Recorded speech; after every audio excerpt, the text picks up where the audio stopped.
Good morning student. आज हम देखेंगे कक्षा षष्ठ विषय सामाजिक अध्ययन।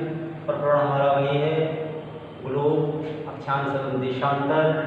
और आज हम इसमें देखेंगे जैसे हमने पिछले वीडियो में देखा था कि पृथ्वी के ताप कटिबंध, ठीक है ना। तो विभिन्न ताप कटिबंधों की बात करी थी, जिसमें उष्ण कटिबंधीय ताप कटिबंध, शीतोष्ण और शीत कटिबंध, उत्तरी और दक्षिणी गोलार्ध, ठीक है ना। ऐसे ही आज हम देखेंगे कि देशांतर क्या है। तो हमने लिखा है, देखिए कि किसी स्थान की स्थिति को बताने के लिए उस स्थान के अक्षांश के अतिरिक्त कुछ जानकारी जैसे उत्तरी या दक्षिणी गोलार्ध में स्थिति का होना देखा जाता है। यानी कि हम विशेष रूप से बात करें कि किसी अक्षांश की स्थिति को बताने के लिए हम अक्षांश रेखाओं का प्रयोग करते हैं। जैसे ये मैंने विभिन्न अक्षांश रेखाएं बताई हैं। ये भूमध्य रेखा से दक्षिणी गोलार्ध में 90, भूमध्य रेखा से उत्तरी गोलार्ध में 90 इनकी संख्या है। तो 90 90 180 अक्षांशों की संख्या हो गई। अब यहाँ अक्षांशों का प्रयोग किसी देश की स्थिति, ग्लोब में स्थिति, विश्व में स्थिति के मूल्यांकन के लिए किया जाता है, ठीक है ना। तो वो कह रहा है कि अक्षांश रेखाओं की स्थिति के अलावा भी हमें जो है उत्तरी और दक्षिणी गोलार्ध में उसकी स्थिति को देखना होता है। माना आपके हम ऑस्ट्रेलिया की बात करें तो ऑस्ट्रेलिया आपका दक्षिणी गोलार्ध में है, ठीक है ना। और ऐसे ही भारत की बात करें तो भारत जो है उत्तरी गोलार्ध में है, ठीक है ना। कर्कवृत्त भारत के मध्य से गुजरता है, जो 23 अक्षांशों में है, ठीक है ना, उत्तरी गोलार्ध में। ऐसे ही मकर वृत्त की बात करें तो ये 23 अंश दक्षिणी गोलार्ध में है।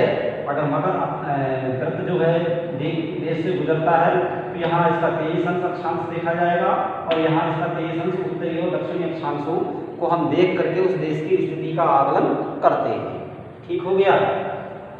ऐसे ही आगे कह रहा है कि उत्तरी गोलार्ध में स्थिति को देखा जाता है, साथ ही स्थान विशेष की सही स्थिति जानने के लिए यह पता करना होगा कि उत्तर ध्रुव को दक्षिण ध्रुव से जोड़ने वाली संदर्भ रेखा से पूर्व या पश्चिम की ओर इन स्थानों की दूरी कितनी है। अर्थात उसकी दूरी का मूल्यांकन अक्षांशों में हम पहले कर लेते हैं। इस संदर्भ रेखाओं को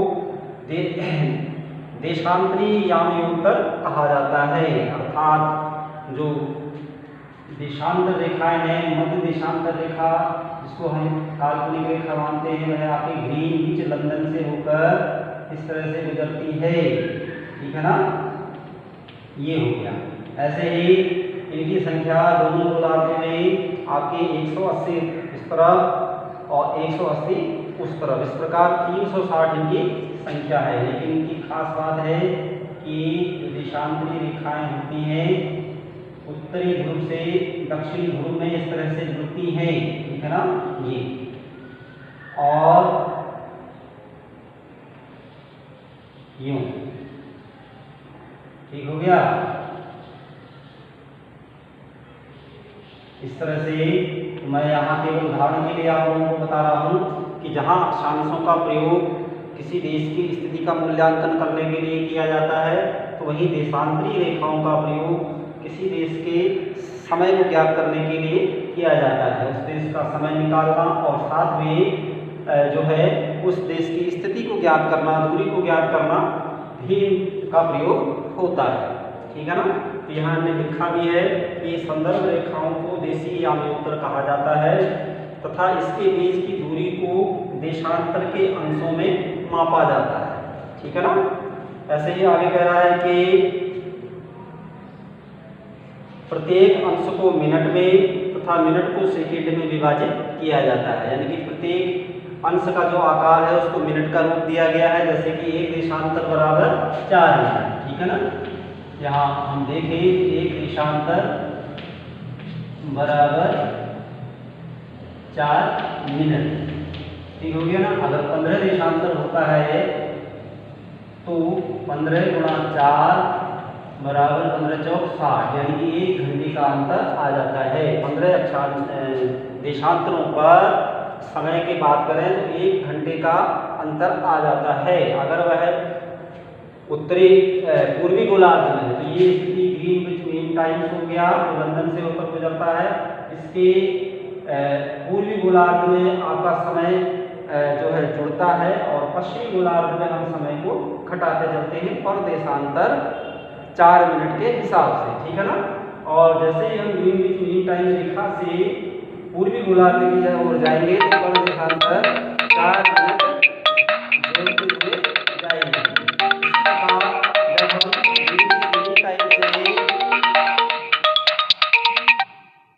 ग्रीनविच मीन टाइम से पश्चिम की ओर चलते हैं, पश्चिम की ओर व्यापारिक गतिविधियां होती हैं, तो वहां पर देशांतर 4 मिनट को घटाते हुए चलते हैं। अर्थात चिन्ह में जो है 15 देशांतरीय दूरी दूर कर दे तो निश्चित सी बात है कि हम 1 घंटा आगे उससे हो गए, और अगर पीछे पश्चिम की ओर कर दी तो 1 घंटा उसमें माइनस कर दिया जाता है।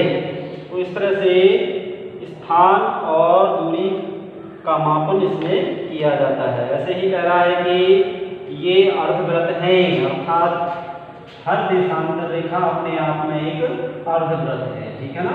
चाहे आप किसी भी देशांतर को ले लो, 180 अंश जो याम्योत्तर है तो उसके विपरीत भी 180 अंश याम्योत्तर दोनों गोलार्ध में हो गई। 180 180 360 हो गया, यानी कि यहाँ जो देशांतर की दूरी है हर देशांतर अपने आप में पूर्ण है, ठीक है ना। अगर ये 180 है तो इसके विपरीत वाला भी 180 ही होगा। अगर ये 0 अंश देशांतर रेखा है तो इसके विपरीत भी 0 अंश देशांतर रेखा ही होगी, ठीक है ना। तो इस तरह से इसको ज्ञात किया जाता है, यानी कि हर देशांतर अपने आप में पूर्ण होता है। उसके बीच की दूरी ध्रुवों की तरफ बढ़ने पर घटती जाती है एवं ध्रुवों पर शून्य हो जाती है। जैसे हम देखते हैं कि ये दूरी, जैसे मध्य देशांतर हमने देखी मीन टाइम से, तो इसके बाद जो ये देशांतर है यहाँ से इसकी दूरी, दोनों की दूरी जो है, जितना हम उत्तरी और दक्षिणी गोलार्ध में देख लीजिए, उत्तरी गोलार्ध में देख लीजिए, जब हम चलते चलते हैं तो उनकी दूरी घटती जाती है और ध्रुवीय प्रदेशों में आकर के एक साथ जुड़ जाते हैं, चाहे वो दक्षिणी ध्रुव हो चाहे वो उत्तरी ध्रुवीय क्षेत्र हो, ठीक है ना। ऐसे ही बता रहा है कि इनकी दूरी ध्रुवों की ओर घटती जाती है और ध्रुवों पर बिल्कुल शून्य हो जाती है। यहाँ सभी देशांतरी याम्योत्तर जो है आपस में मिल जाते हैं। जैसे मैंने देखिए चित्र में यहाँ इन सभी देशांतरों को जो काल्पनिक बनाया है, ये इसको आपस में जोड़ दिया है, यानी कि हर देशांतर चाहे मध्य में कितनी ही दूरी पर स्थित हो, लेकिन यहाँ जब ध्रुवीय क्षेत्र में आता है तो आपस में सारे याम्योत्तर देशांतर जो है आपके जुड़ जाते हैं। ऐसे ही कह रहा है कि अक्षांश रेखाओं से भिन्न सभी देशांतर याम्योत्तरों की लंबाई समान होती है। जैसे मैंने अपने में अभी कहा था कि अपने आप में पूर्ण होते हैं, ये समान है, ठीक है ना। अगर 180 अंश ये है तो इसके विपरीत भी 180 अंश होगा, ठीक है ना। और इस तरह से कह रहा है कि समान होते हैं याम्योत्तर समान, ठीक है। ऐसे ही कह रहा है इसलिए इन्हें सिर्फ मुख्य अक्षांशों में व्यक्त करना कठिन होता है।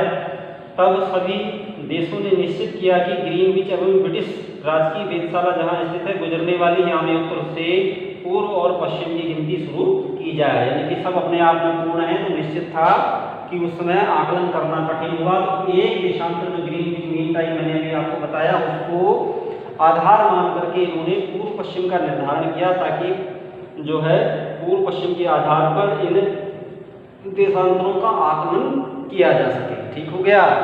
ऐसे ही फिर हम देखेंगे कि आकलन किया जा सके और क्या है,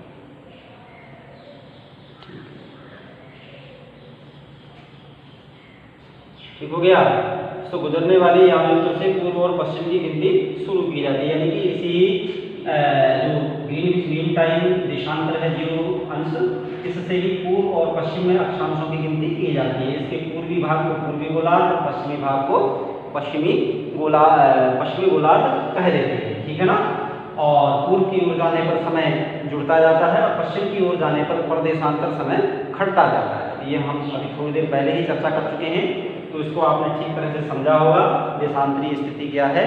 आज के लिए इतना ही, धन्यवाद।